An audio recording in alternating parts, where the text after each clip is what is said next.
So something that I want to highlight on this channel as one of the most important things that I think that helped me kind of come to where I'm currently at and understanding properly the relationship between faith and reason.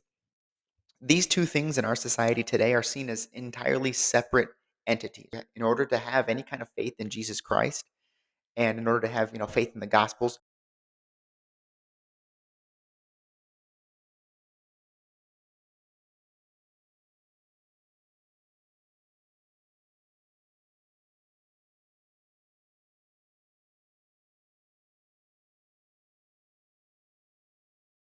just look at some of the gospel account or you see very astute good questions by the apostles looking at Jesus' resurrection.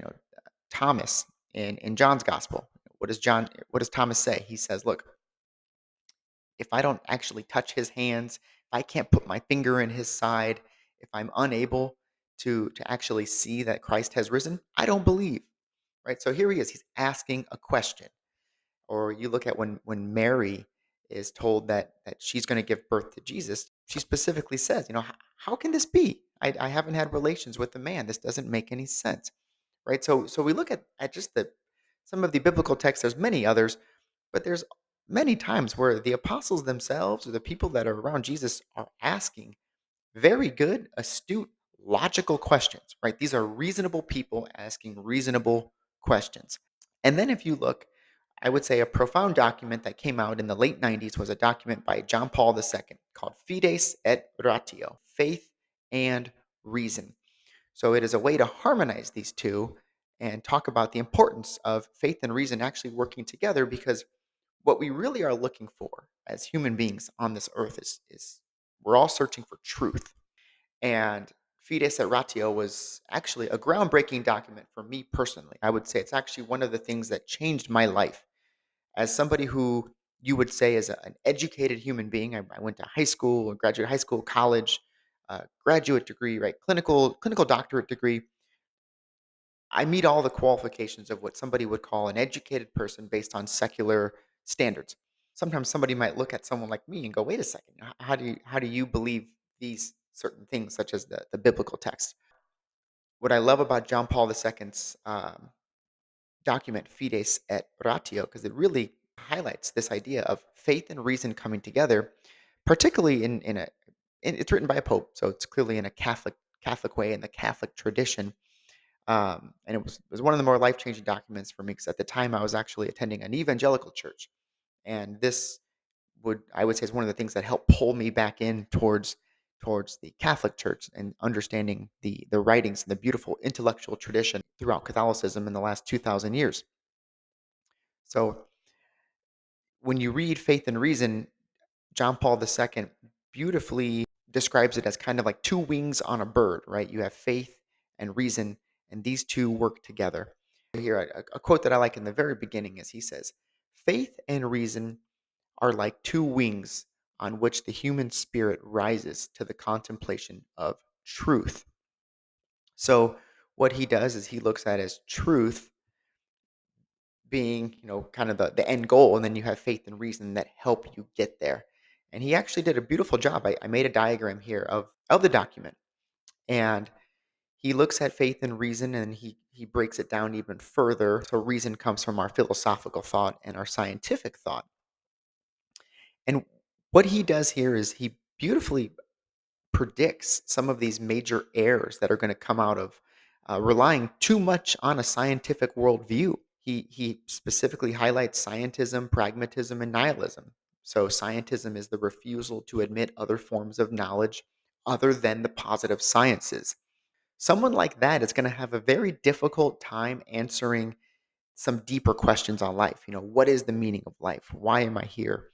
Or even some ethical questions can really stump somebody living by this worldview. If you were to ask someone who lives entirely by a scientism worldview, you said to them, "Hey, why couldn't a brother and sister get married if they promised to use birth control?" A person living by a scientism worldview would have a very difficult time answering, why they couldn't. Pragmatism excludes ethics and decision making. Hey, you look at the most dangerous totalitarian governments throughout the 20th century, right? Mao's China, Stalin's Russia, or Hitler's Germany, right? Those people were operating by a very pragmatic worldview. They didn't care who they hurt; they just wanted to achieve their outcomes. And then nihilism too, just the denial of humanity or any meaning at all throughout life. So, JP2 beautifully explained, hey, science is great, but we have to look out for these faults if we place too much of our emphasis and our ability to determine truth entirely coming from science.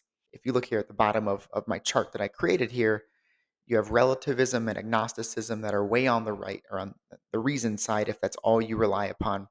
However, if you rely only on faith, fideism and superstition very quickly can come out of that, right? So fideism is believing that faith occurs without any reason whatsoever. He talked about there's Christian philosophies and then a philosophy that tries to be more autonomous.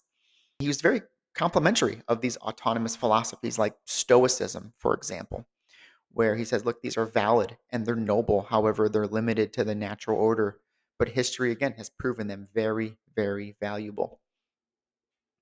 He also talked about Christian philosophies, which, faith purifies reason and helps to discover the objective truth. So you could say something like sin or the idea that every person has human dignity. That has come out of some Christian philosophies. So that was the reason side of the equation that John Paul II talked about in Fides et Oratio. Now, on the faith side, he looks at sacred scripture, sacred tradition, and the magisterium all coming together. He refers to these actually in the document as the audetes fidei and intellectus fidei, but this is ultimately what he's referring to. Now, if you are a Protestant or come out of any sort of uh, Christian denomination out of the Protestant Reformation, you are going to your eyeballs are going to pop at the sacred tradition and magisterium. You're going to reject those two wings of this diagram and in his explanation of how faith works with theology. I would argue that probably a Protestant coming out of the 1500s is going to essentially put themselves right. So it's going to be sacred scripture and then their own interpretation of that text rather than the tradition and the magisterium. Have these three prongs coming together to form your theology, and then he dives deeper into how it forms a moral or a systematic theology, a moral theology, and a fundamental theology. Ultimately, though, if we look here, right, I would say moral theology is crucial towards combating some of the problems of scientism or pragmatism. Right, if we go back to look on the other side of the chart, pragmatism is going to exclude ethics in decision making. So we don't want to live in a world where we are entirely utilitarian and the ends can justify the means, if particularly if you're hurting people or injuring people. Moral theology is vitally important towards helping society live in a just and good world.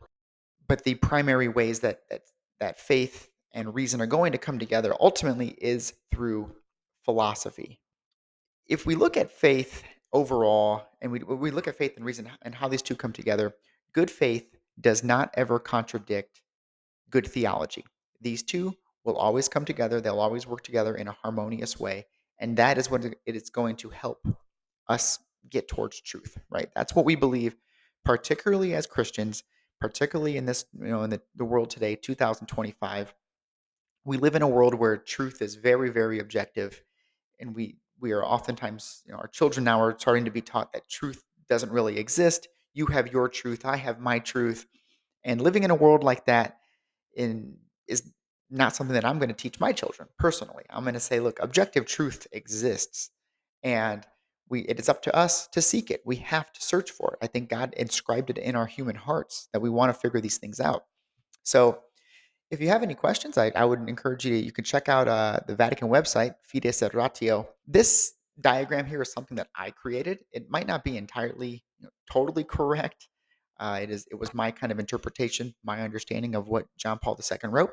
I hope it's edifying to you. So if you have any comments or questions, leave one below and I'll answer it the best I can. Thanks a lot. Have a good day.